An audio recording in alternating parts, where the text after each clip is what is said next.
What's up, movie fans?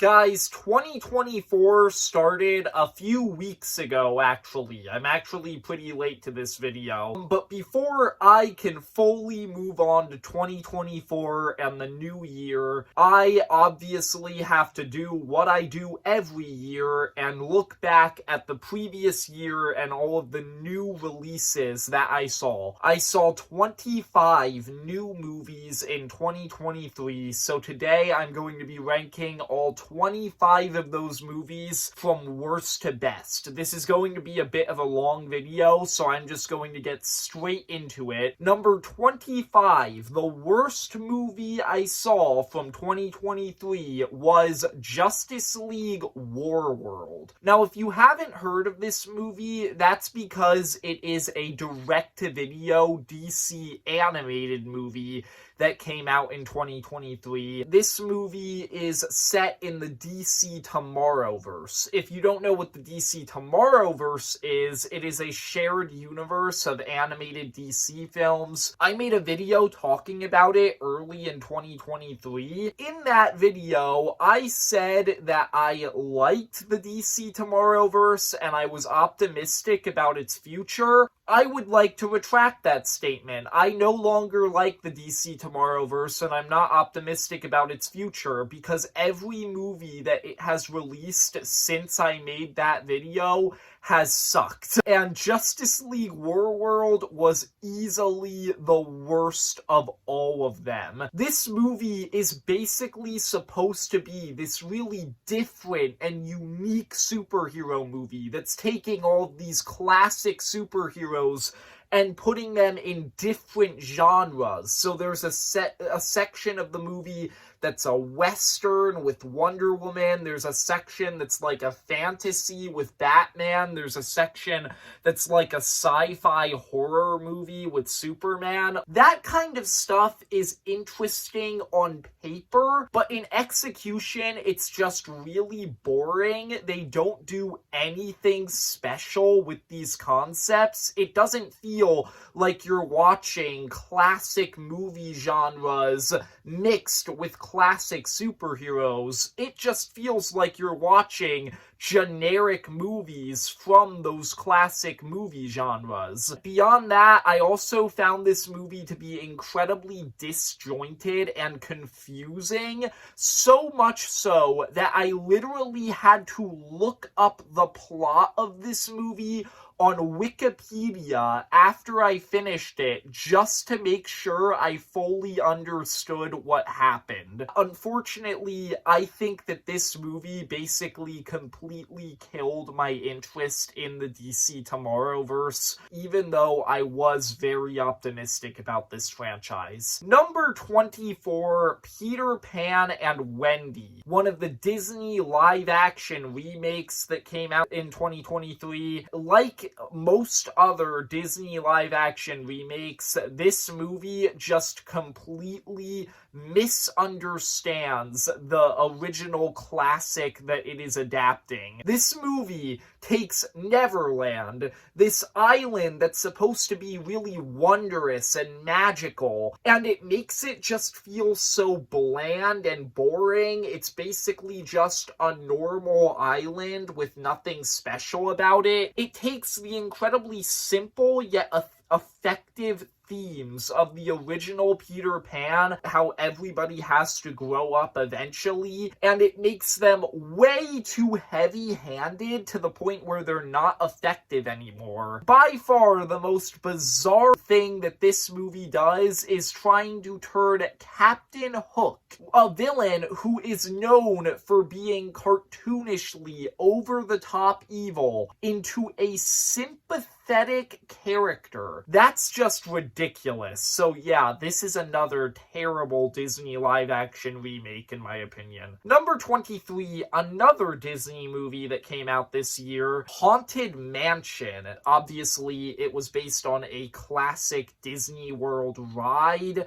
Disney has made a lot of movies like this that are based on Disney World rides recently, all in an effort to recapture the magic of Pirates of the Caribbean, none of them have. Every single one of them outside of Pirates has been completely forgettable and generic, and that's what Haunted Mansion is. There are some fun moments in it. It's clear that the cast is having fun with this movie, but it's never as funny as a horror comedy movie should be, and it's never scary at all. Beyond that, this movie tries way too hard to make a lot of its main characters sympathetic and memorable, and all of that stuff just fell flat for me. I didn't care about any of the characters in this movie, and I'm certainly not going to remember them. It's not terrible, but this was a pretty just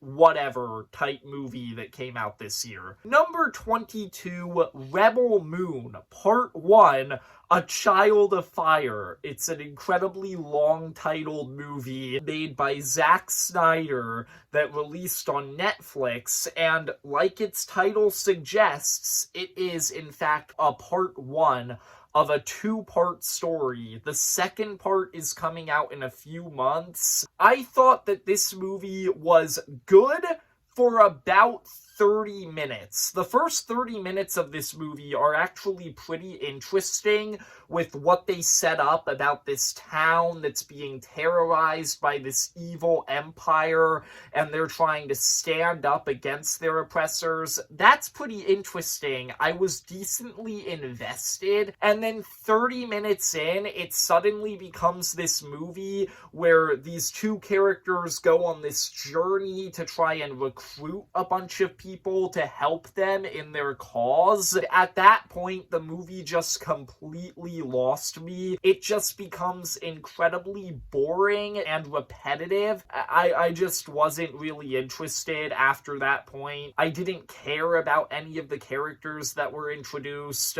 None of the big, impactful moments in the movie were impactful at all to me. Like, it was just such a generic, boring movie that I really didn't enjoy. Number 21, The Marvels. And this is such a frustrating movie for me. I really did enjoy this movie. I thought that it was really funny.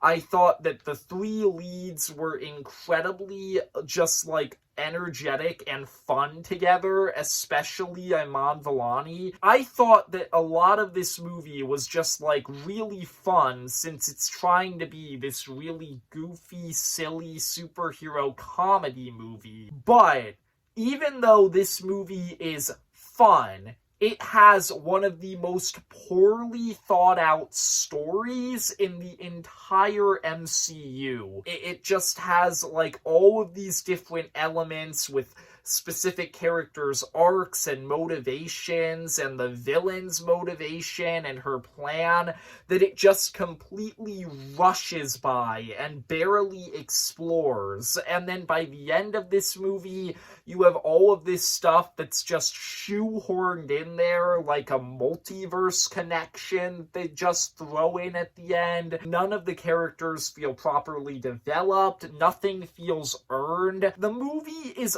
fun.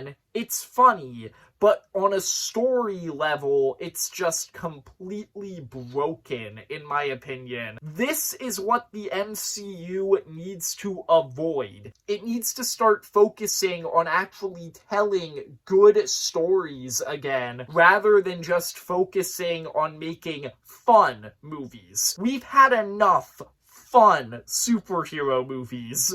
We need something with a bit more substance, and this movie just doesn't have that. Number 20, Aquaman and the Lost Kingdom. This is a movie that I really don't have that much to say about, because truth be told, even though this movie came out very recently, I barely remember it. This is just a movie that just came by, I saw it, I made a video talking about it with the rest of the DCEU, And after that point, it just completely disappeared from my brain. I remember some elements. I thought that Arthur and Orm were fun together. That's really the main thing that powers this movie. And I thought that there were some funny, memorable moments. But for the most part, this movie just did not leave an impact on me at all. And that's just really sad, since this is supposed to be the big finale of the DCEU. Number 19, Legion of Superheroes. This is another movie that's actually a direct-to-video animated DC movie that came out in the DC Tomorrowverse, and this movie isn't as bad as Justice League Warworld, but it isn't really good either. This is another movie that's kind of generic in my opinion, because this movie kind of tries to be this superhero high school movie, and it just kind of comes across as a generic high school movie. Like, the superhero stuff barely really adds anything to it, in my opinion. None of the characters were that memorable outside of the main two leads,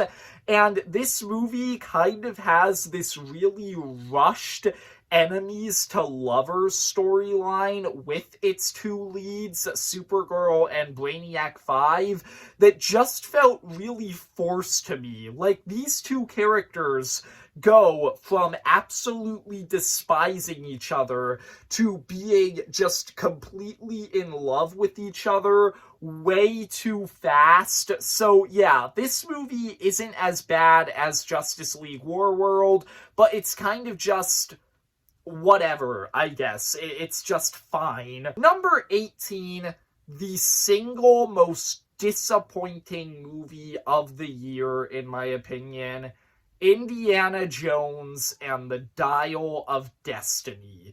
I was so excited for this movie for so many reasons, but it just completely fell flat to me.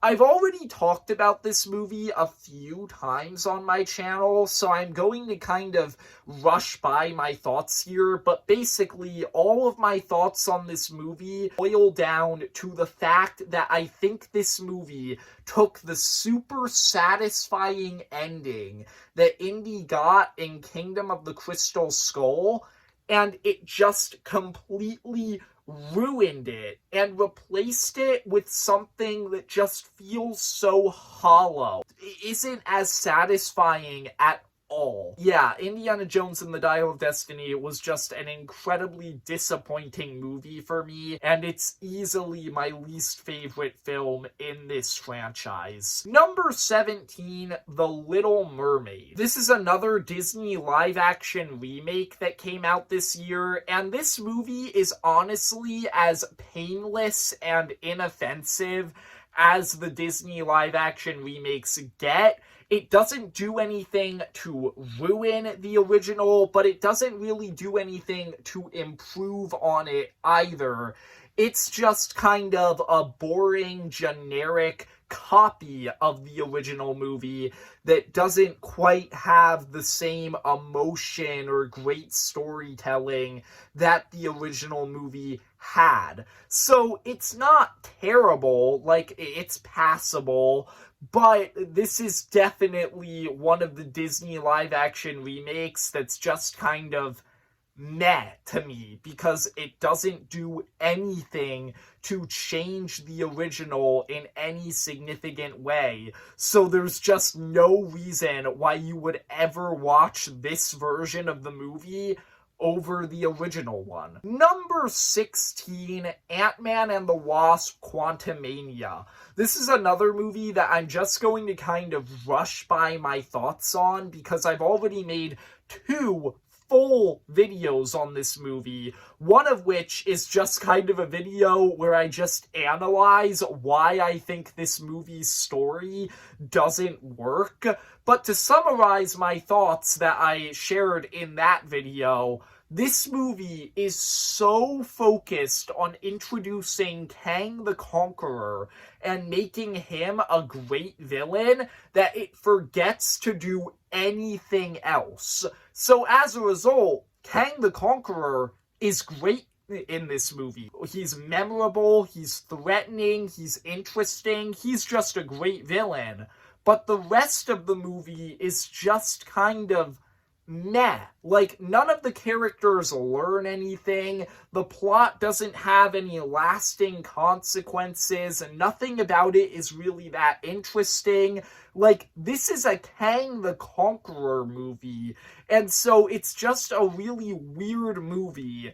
And this is another movie that just represents everything that is wrong with the MCU right now. It's very clear that they were more focused on making just an MCU stepping stone rather than making an actual movie. Number 15, this is another movie that I have very little to say about, The Jesus Revolution. This is a Christian movie that I watched early in 2023 that I thought was fine when I watched it. Like, it's based on a true story. It portrays that true story fine. It has some good actors in it. It's just, like, fine, but it doesn't really have anything in it that really stuck with me. Like, there's nothing in this movie that I found to be that memorable or interesting. So unfortunately, this movie did have to come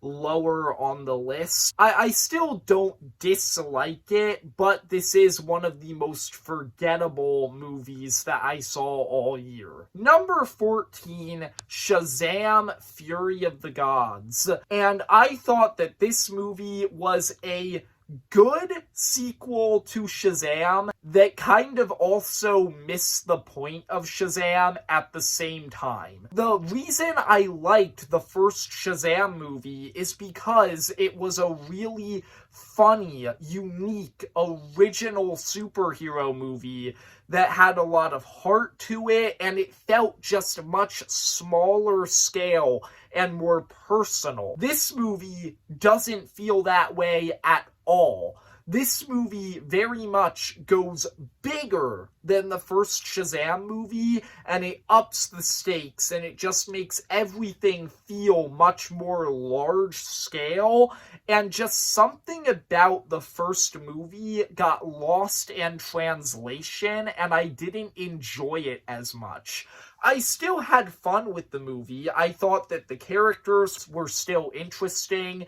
There were some fun elements to it. There were some interesting elements to it. It was heartfelt, but it was never as good as I thought a sequel to Shazam could have been. Number 13, the Super Mario Bros. Movie. This movie, to me, is just the physical embodiment of the statement, it's not for the critics, it's for the fans. If you look at this movie from a critical perspective, it's really not that great. It has a really confusing world. It doesn't bother to explain anything. It's kind of just generic with a lot of the things it tries to do with the characters. It's just kind of an okay movie. But if you look at it from the perspective of somebody who likes Mario, this movie is amazing because it has all of these really fun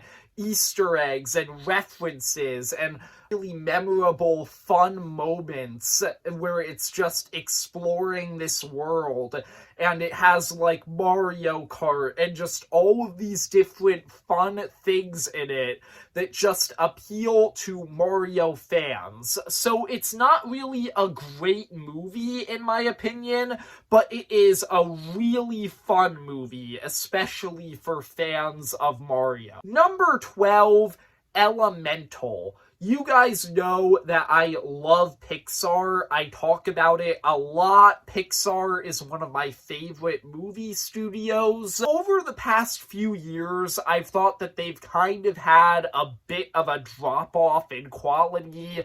Like, I haven't loved anything that they've made since 2020. I will say, though, this movie is a bit of an improvement. I did enjoy this movie. I thought that it was kind of a cute little kids romantic comedy movie that I did enjoy. I bought into the connection between the two lead characters, and there were some emotional aspects to this movie, as you have this message in it about, like, immigration and following your dreams, that it was like, it's very clear that the director of this movie was very passionate about that stuff, and it really shines through here, and there's a lot of really impactful moments in it. But still, this movie is nothing that special by Pixar standards, and it's nothing that special in the year of 2023. Number 11, The Flash. This is a movie that I've had a very interesting relationship with ever since it came out. I've kind of gone back and forth on whether I love this movie or I dislike it, and I think that I've concluded that I think the movie is good. Not anything amazing, but good. It has a lot of problems in it. Specifically, the ending is really confusing, and the CGI is atrocious, like shockingly bad for 2023. But I still think the movie is pretty fun overall. I loved a lot of the fan service in it. I thought it was funny. And the best thing about this movie was the emotion to it, as you have this really interesting journey that Barry is going on throughout this movie, where he's learning that he has to let go of his mom and that he can't save her. And that was just a really emotional story. It was very impactful. So it's a good movie, but it is very flawed. Number 10, Blue Beetle. And this is a movie that I found to be really fun, really good, but a little bit generic. In 2023, this is kind of a bit of a formulaic superhero movie. It follows the same superhero origin story template that we've seen a million times at this point. It doesn't really do anything to reinvent the formula. So it's a little bit of a generic and forgettable movie, but both times I've watched it, I still really enjoyed it, and it still hit me pretty hard with some of the emotional elements. I got invested in Jaime's character, I got invested in his struggle to protect his family. So I still think that this is a pretty good superhero origin movie, even if it isn't the most original. Number 9, The Hunger Games: The Ballad of Songbirds and Snakes. The 5th Hunger Games movie. When you're making the 5th film in a franchise, I imagine it is really hard to make that movie feel unique.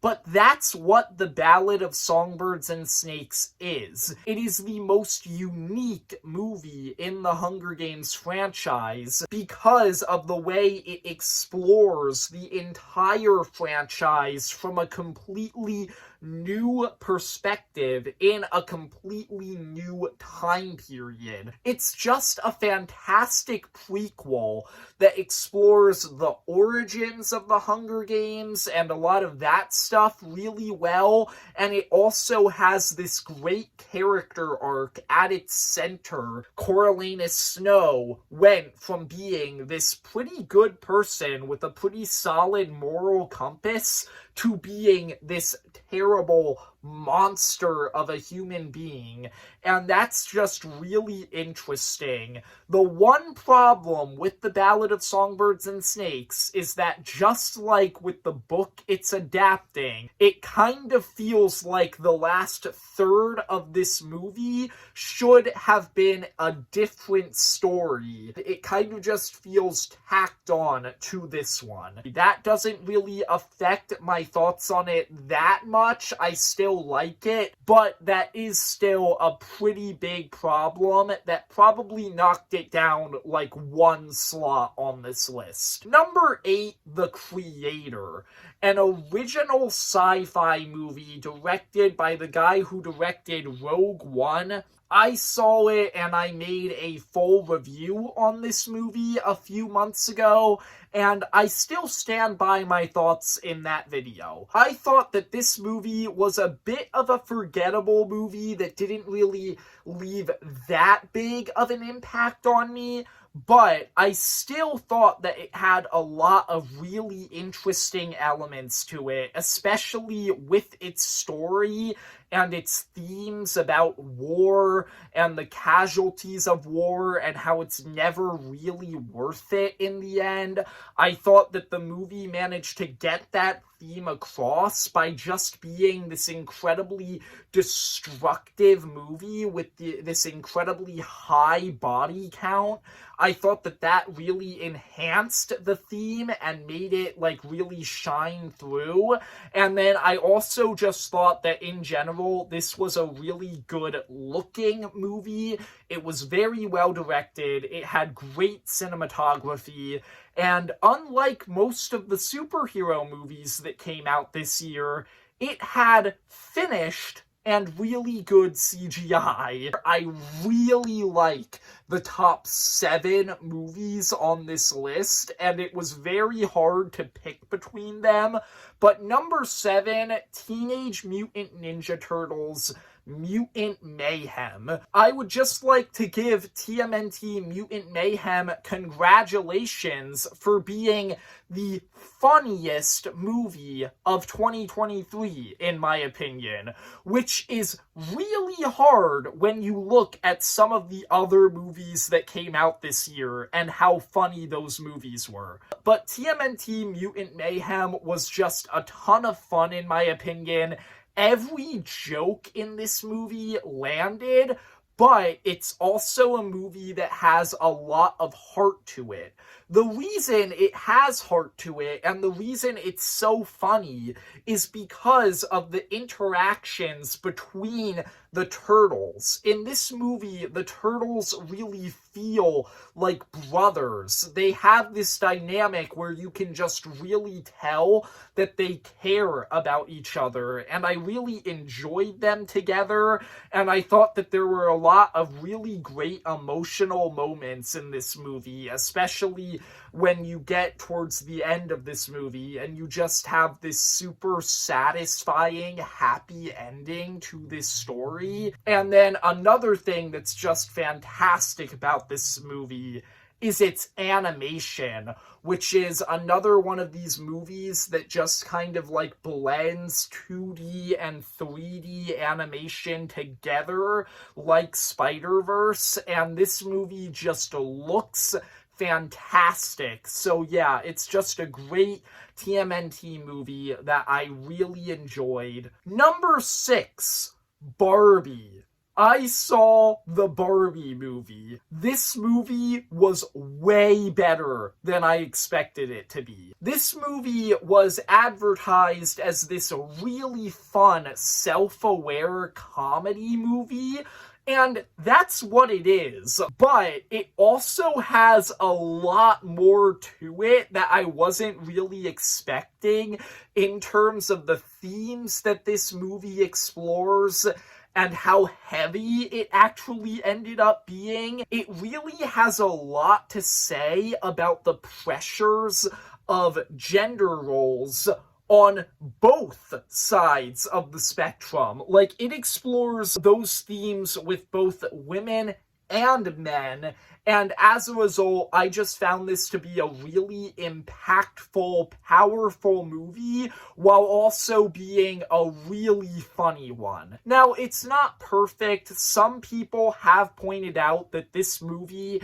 is incredibly heavy-handed with a lot of its themes, and I agree with them, so that kind of knocked it down a little bit. But still, I really enjoyed the Barbie movie, and it ended up coming in at number 6 on my list. Kicking off the top 5 best movies of 2023, number 5, Air. This is a true story about how Nike managed to sign a deal with Michael Jordan and the creation of Air Jordans. It's not really a movie that I expected to appeal with me that much because I'm not really that big of a fan of sports, but this movie was actually really compelling, all thanks to just amazing writing and even better acting. I thought that all of the actors in it just had such natural chemistry with each other. And then I also thought that this movie was really good at creating tension with this plot line that really doesn't seem that tense on paper, but you're actually worried about the characters in this movie and whether or not they're going to lose their jobs. It's also just really good at making this story where the outcome of it is kind of obvious, since it's based on a true story that basically everybody knows the outcome of. It's just really good at making you feel the tension behind this story. So yeah, Air, not really a movie that I expected to like that much, but it ended up being really solid. Number 4, and this for me was probably the biggest surprise of the year. This is the movie on this list that I would recommend to people the most because just not a lot of people have seen it and not a lot of people have been talking about it. But it is Dungeons and Dragons: Honor Among Thieves, a Dungeons and Dragons movie. I didn't really expect to really love this movie. Like, I had heard going into it that it was good, so I expected to like it, but I didn't expect it to be this good. This movie combines basically 3 different movie genres: comedy, fantasy, and a heist movie, all into one. And it handles all 3 of those genres perfectly. It's really funny. It has this really well-developed fantasy world with a lot of really great concepts in it, and it is also a really tense heist movie where you have these characters forming this really elaborate plan, and you have it constantly going wrong and then having to adapt when it goes wrong and switch things up. Like, it's just a really great movie. It also has some really well choreographed action, but the best thing about this movie was that I actually cared about the characters. This movie has a lot of characters, and you actually get invested in them. They each have really interesting character arcs. They each have these really distinct personalities. They're each fun, and you want to see them succeed. And there's actually a lot of really solid emotional moments in this movie. Dungeons and Dragons: Honor Among Thieves is a shockingly good movie. And if you haven't seen it, I would highly recommend it. Number 3, Guardians of the Galaxy Volume 3. The conclusion to the Guardians of the Galaxy trilogy. This was one of the movies going into this year that I was most excited for, since I've always been a fan of the Guardians of the Galaxy. I've always loved them so much, and this movie just exceeded my expectations in every single way. It was this really fun conclusion to the Guardians trilogy that feels just so satisfying because of the way that it just manages to wrap up every single character's story in a way that makes sense and just feels super satisfying because of everything that they've been through throughout the franchise. It's an incredibly emotional movie, but the emotional moments really just feel really impactful, and they make scenes later in the movie really impactful. This is just a fantastic movie, and it is easily the best MCU movie that has come out since Avengers Endgame. Number 2, I'm sorry, Barbie fans, but when it comes to the Barbenheimer, film craze, Oppenheimer is the better movie. I loved Oppenheimer. This was just a fantastic film. It's a film that's obviously based on the true story of J. Robert Oppenheimer, the man who invented the atomic bomb. It's just a really heavy, interesting, complex movie that explores this man's entire life. It explores his ambitions and what led him to create the atomic bomb. It explores him actually building the atomic bomb. And then, after it explores those two things, it explores the aftermath. It explores the guilt he feels, the regret, his moral struggles with what he did and what it led to. And it's just a really heavy, emotional movie that's also really well directed, really well acted.